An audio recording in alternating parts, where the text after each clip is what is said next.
There's a book many people have found on their spiritual journey, including myself. I love this book, The Alchemist.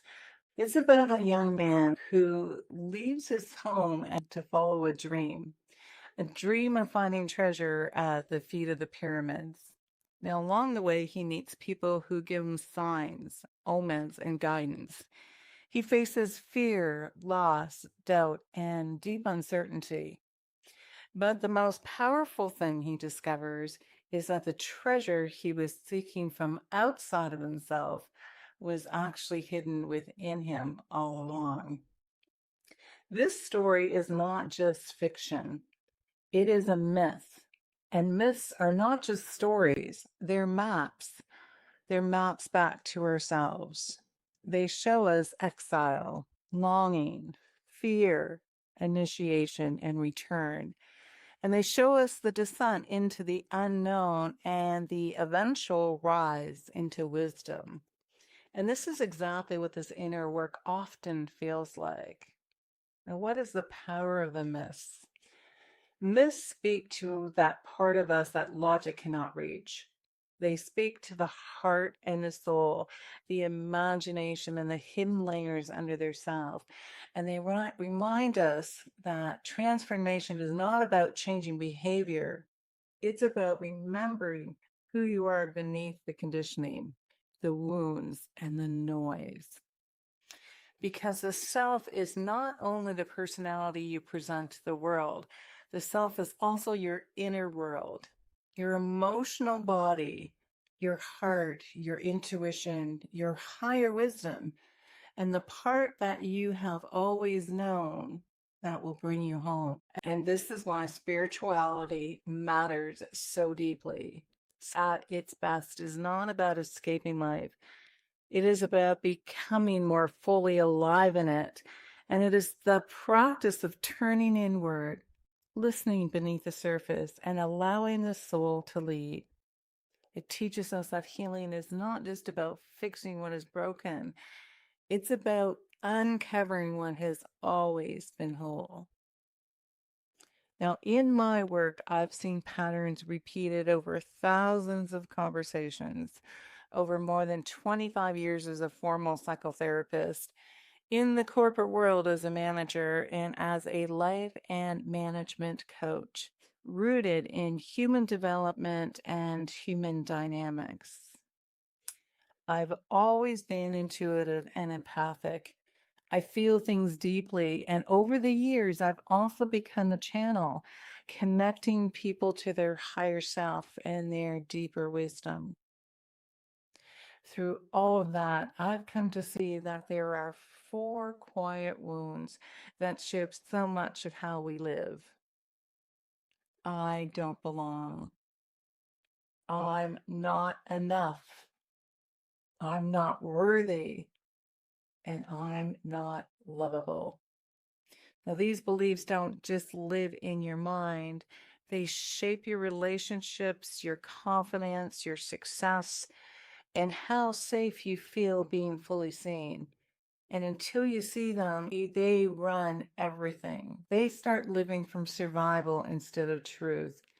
You start doubting your intellect, your worth, your place, and you start thinking you need to earn what is already yours. But beneath those stories is another truth, quietly deepening, moving, enduring.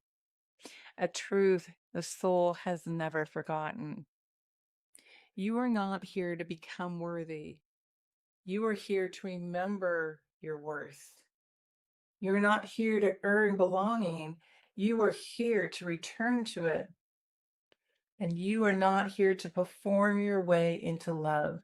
You are here to recognize that love is your essence of healing the self. This is where myth and spirituality meets the self.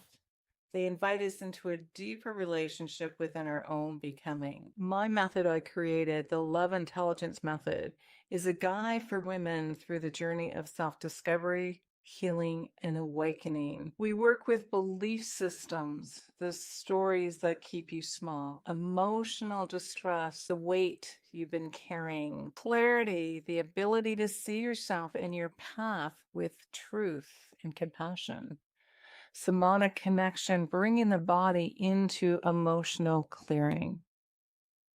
Inner child work, healing the parts of you that were left behind. Human dynamic patterns, archetypes, defenses, and the way you protect yourself. This is not about understanding yourself. It's about transforming the inside out. And it's about returning you to who you've always been before the wounds told you otherwise. And this is where spirituality becomes practical.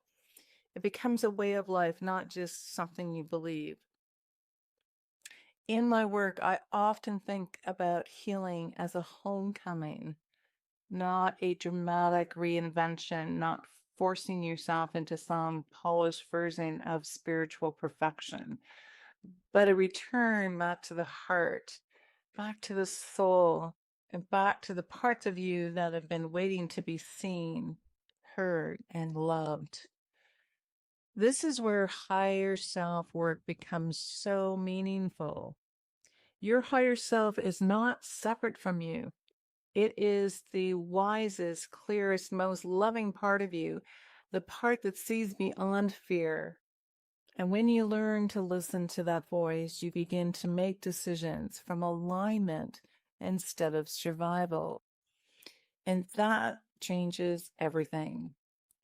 Because when your life is guided by the heart and soul, you stop living not from your wounds, but you begin to live from your truth, from presence, from your deeper trust. If you look at what people are searching for today, you'll see a shift. People are moving away from performative spirituality and into grounded, authentic practices. They want meaning that helps them navigate uncertainty, change, and identity in a world that feels overstimulated and unpredictable. They don't just want inspiration, they want integration. They want spirituality that helps them live, choose, heal, and trust themselves in practical ways. And this is exactly what the work is all about. So if you've ever felt disconnected, unworthy, far away from yourself, I want to offer you this. Maybe you're not lost. Maybe you're in the middle of your own myth. Maybe this chapter is not proof that something is wrong with you, but evidence that you are being invited into a deeper awakening. And maybe the very thing you've been searching for is not out there at all. Maybe it has always been within you all along, waiting for your attention. This is the power of spirituality. This is the power of myth. And this is the power of returning to the self. Through the love intelligence method, I guide women on a journey of self discovery, healing, and awakening. It's a journey that brings them home to their heart, to their soul, and to their truth.